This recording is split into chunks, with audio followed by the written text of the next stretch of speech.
Hi all, I'm Cullen Haynes and welcome to Lawyer Lending Live, beaming from Chateau de Haynes, Maison de Rive, with Mr. Benjamin Brian Haynes here with me. Thought, given that it's work from home Thursdays, we are talking about well-being and how you if you're working in a big law firm or big firm itself or company, how you can level up your health to the next level. And also, if you are an owner of one of these firms or a manager or a HR partner, head of people, what you can do for your people. Now, before we bring it on, I'm going to go live on Instagram, and I'm going to bring on a guy who, to many of you, or some of you, or a few of you may need no introduction, originally from the UK, and also has relatives and blood descendants in the land of Finland.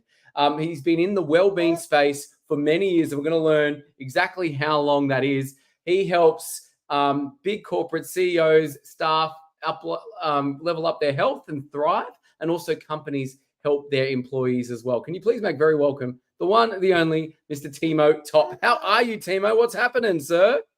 Thank you, Cullen. Thanks for having me on your show. Great to be here. Oh, look, it's a bit different. We got Benji here. We got my wedding picture in the background, circa 2015. You know, it's all happening. It's all work from home Thursday. It's all about health and well-being, something that you're talking about, right? Mate, I'm used to it. I'm a graduated dad. I've got 2 kids. I know the deal. I know I've been there myself. You don't need to explain yourself. Yeah, thank you so much, my friend. And obviously, excuse the fact that I'm not in my usual 3-piece. I don't wear 3-pieces all the time. I'm not like Barney Stinson and sleep in a 3-piece. So I do wear the casual attire every now and then. But I will encourage people that we are beaming live. YouTube, LinkedIn, Facebook, Twitch, X, and TikTok right here. If you have any questions for this absolute powerhouse, please make them available and put them in the comments, and we will. Now, Timo, I was going to promise to ask you, how long have you been doing this? Well, Cullen, I have been in the well-being space for, can you believe it, over 30 years. It's been quite the journey. 30 years. Crazy. Yeah. You must have been doing it since you were in primary school.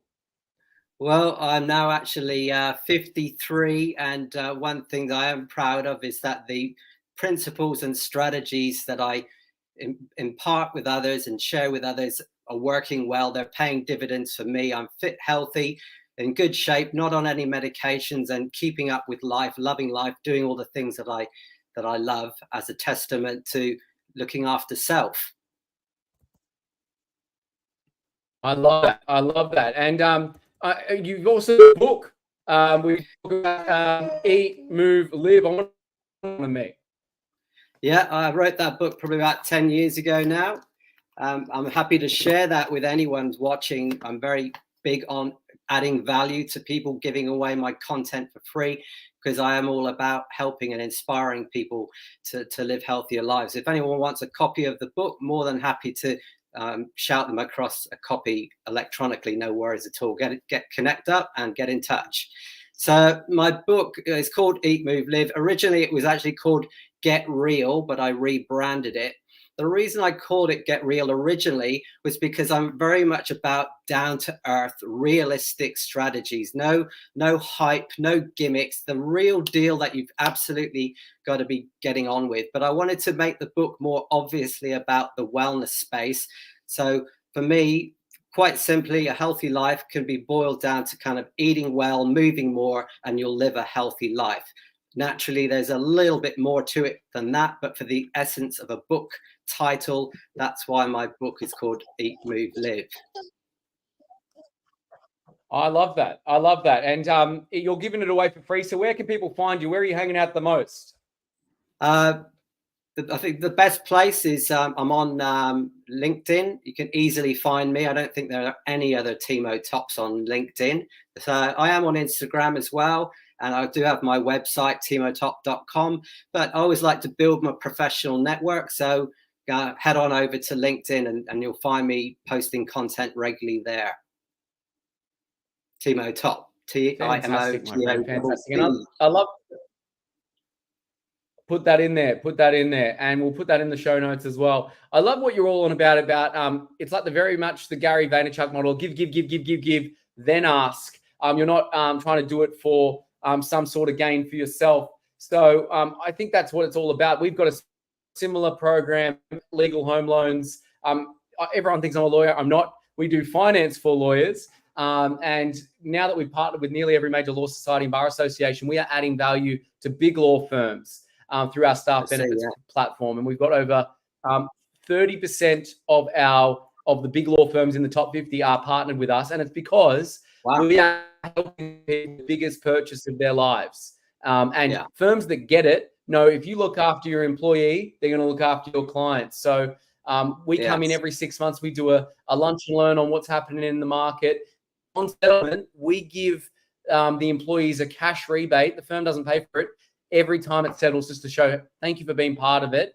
And it shows the firm that they are doing something big for their staff. So any HR, little shameless plug, HR, head of people, those looking after healthcare professionals or your team, please get in touch with Timo and obviously get in touch with us, because your client, your employees know if you're looking after them, and they are voting with their feet right now. If they don't feel like they're getting the best out of their workplace, health and wellness wise, they're going to go. Is that what you found as well, Timo? Absolutely. I think the generations coming through, that they want a lot more from their job than just a big paycheck and a nice position. They want to be looked after, and obviously not just be well-being, but they're looking for those extra added value services that are going to show that they are actually appreciated and cared for. Which is the thing that I love about well-being is that, it's if you look after yourself, you're going to perform better personally. And from a business perspective, if business leaders, CEOs, managers are looking after their team, they're going to want to stay and they're going to perform better. It's a win-win, simple scenario. Yeah, and unfortunately, Timo, we've dealt with firms where it's just more of a tick box exercise. Let's have there's firms out there that I've heard on the grapevine that let's have a mental health breakfast at 6:30 in the morning, because they don't want to put it into billable time and bring everyone in. It's like, come on, like you're asking people to come in earlier to spend time with people that they already spent time with already. Why say that cognitive dissonance? But I'd like to ask you this. Now there's a big move to moving back from working from home back into the office, right? Yes. So what is that having an impact on people's health? What's happening? And should people's bonuses be aligned with working from home or not working from home? Because I've seen that people in the office should be paid more, and people working from home shouldn't. I'd love to get your thoughts on that, my friend, as we move into the digital age. Sorry, just a rewind. What I just missed the last thing that you said. Thoughts on in terms of working from home. Yes, a lot of employees are pushing to have their employees come back to the office. What are your thoughts on that? And the second part is some firms are now incentivizing people working in the office, and they're paying people less when they work from home. I'd love to get your thoughts. Well, that's an interesting topic. And to be honest with you, I think that's probably a little bit beyond my scope of well-being in terms of incentivizing.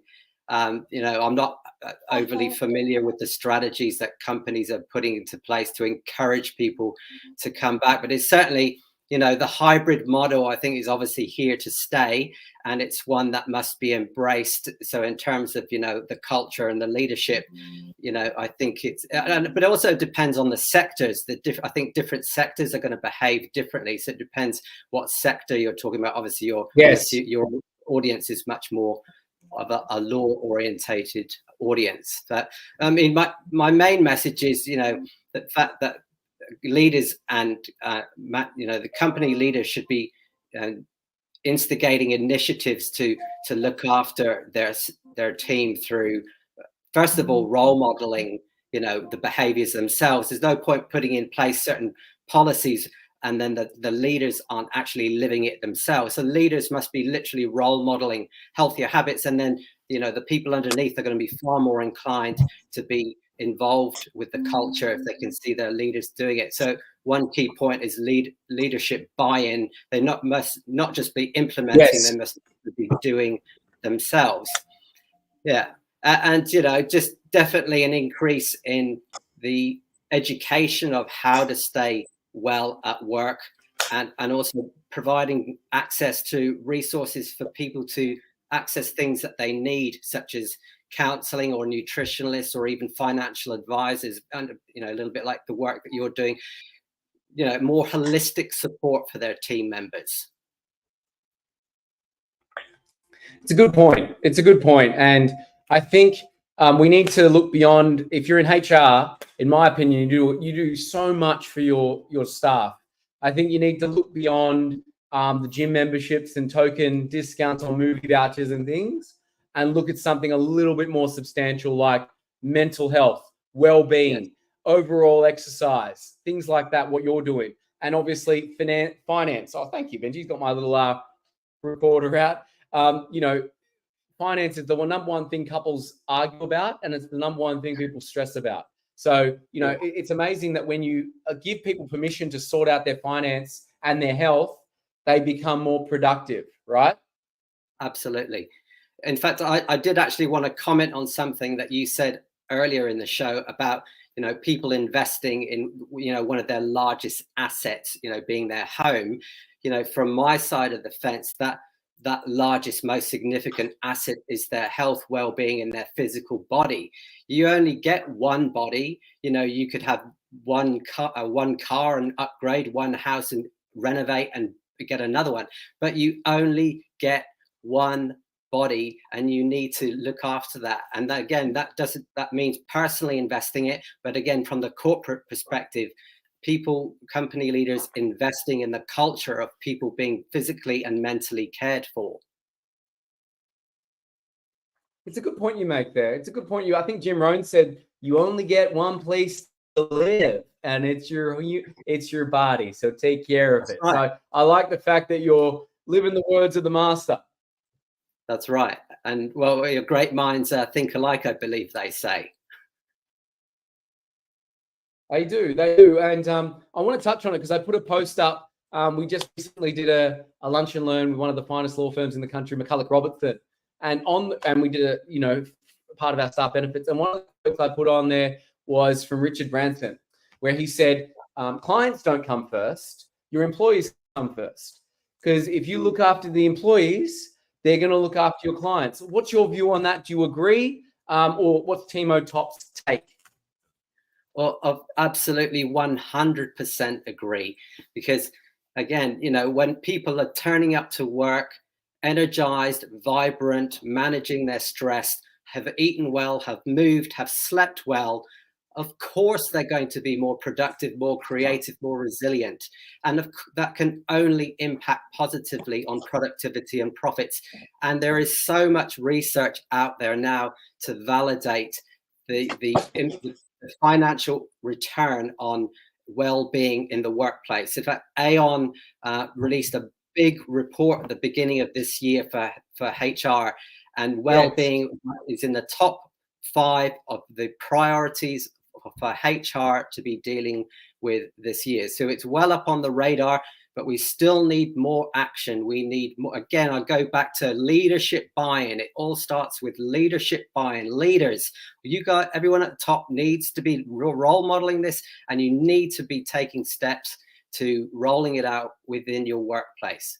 Because for me, my program is called WORKBEING. So the big problem that I've seen over the years is that people segregate their work and their well-being. It's like they work really hard and then they'll tap on a bit of well-being somewhere else. So let's say they'll do 10 hours at the office and they'll go to the gym. So there was this big separation between working habits and well-being habits. But for me, they are aligned. They are things that you can do together. They must be blended. So which is why I came up with the name of my program, WORKBEING. So it's the art of being healthy, happy, and productive at work, so people can thrive and businesses can thrive, and ultimately also, be a major prevention of burnout, which is a huge problem, particularly in the space of law. It's a good point that you make there, and I'm endeared by what you're saying there, Timo. But how do you change the culture at the top? Because I'm sure, I've never been in HR myself, but I respect the role because I've worked with many.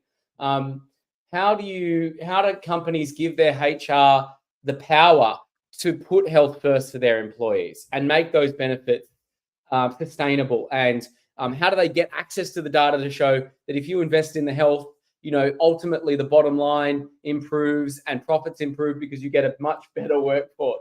Like, how do you give HR the power to do that? Yeah, look, it is a big bridge to cross, and and I think a large part of it does come down to whether leaders are already playing the game. Like the people that I've worked with, they're already keeping themselves fit and active, and health is already a priority. So of course, in those companies, it's a much easier to get it across the line. But if your leaders aren't, it can be a very difficult game, which is why we're seeing a lot of resistance to getting these things implemented in certain places. But it's a very complex and intimate topic to get into. So, but it's a very significant question to ask. No, good point. And I guess some final thoughts to close us out. We've got a few viewers and people engaging and whatnot. What's your 3 things that you want people to know before tuning out today in terms of what you do, well-being in the workplace, and what they should be looking out for? Well, I always love to give real world practical strategies so people can walk away with something that they can actually do. And so I'll share a few of my favorite strategies. One of my philosophies at the moment is take a stand for your health. One of the biggest obstacles to personal well-being right now in the corporate space is the fact that people spend too much time sitting down. There's no point going to the gym, working out for an hour, and then spending 10 hours sitting down and not moving. The workout will not even balance out the ill effects of sitting down all day. So what's the countermeasure? Simply get up regularly. Every hour, every 90 minutes, get up. I've got what I call my instant energy action plan, which very simply is every hour or to 90 minutes, get out of your chair, a little bit of light movement, maybe a stretch, take a few deep breaths, drink some water. Total investment of time, 30 seconds to 60 seconds for an investment in your well-being to dissipate stress, to give your brain a small cognitive break, to re-energize, recharge, and then continue on. And for those people who have Apple Watches are obviously very familiar with this already, because the watch asks you to give a little reminder to stand up. But one of my big messages for people to take away on a personal note: take a stand for your health, get up from your chair and move. You don't need to do silly exercises. It's literally a case of standing up. Here's a really cool fact from NASA. The act of standing up once gives you the same biological benefit as remaining standing for 30 minutes. So it's not about getting up and moving around, although obviously that's beneficial. Literally just get up off the chair. You're literally going to be saving your life long term. And then finally, I think my light's fading here. And finally, the basic ones. Take some deep breaths, drink plenty of water. Yes, I know you've heard it before, but these are not just about energy, they're about mental well-being.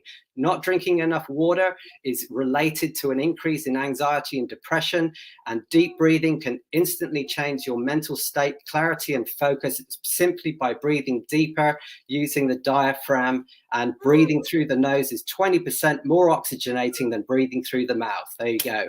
I love that, mate. Great tips. I'm a big advocate of Wim Hof. I do it every morning, those 3 times, and I do the cold showers as well. Absolutely love it. Thank you, Timo, for being on the show, mate. It's been a great stream and a lot of valuable gems, mon ami. Thank you.